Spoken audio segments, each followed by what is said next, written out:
मूर्तिकारांना बाप्पा पावले। सोमवार दिनांक 9 जून रोजी पीओपी गणेश मूर्तींना बंदी नसल्याचा महत्त्वपूर्ण निर्णय मुंबई उच्च न्यायालयाने दिला। या निर्णयामुळे मूर्तिकारांमध्ये आनंदाचे वातावरण आहे। रायगड जिल्ह्यात पेंटसह अनेक ठिकाणी गणेश मूर्ती तयार करण्याबरोबरच पॉलिश करणे, सोनेरी रंग लावणे, फिनिशिंग करणे, रंगकाम करणे अशी अनेक प्रकारची कामे कारखान्यांमधून केली जातात। काही मूर्तिकारांच्या म्हणण्यानुसार पीओपीची मूर्ती वजनाने हलक्या व हाताळायला सोप्या असल्या कारणाने या मूर्तींना ग्राहकांकडून मोठ्या प्रमाणात पसंती असते।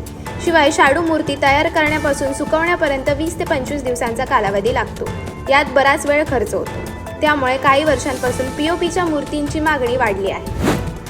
पीओपीच्या मूर्ती तयार करण्याबाबत सरकारने ठोस भूमिका घेतली नसल्यामुळे मूर्तिकारांसमोर मोठा प्रश्न निर्माण झाला होता। परंतु मूर्तिकारांना बाप्पा पावले आणि सोमवारी पीओपी मूर्ती तयार करण्याबाबत मुंबई न्यायालयाने निर्णय दिला।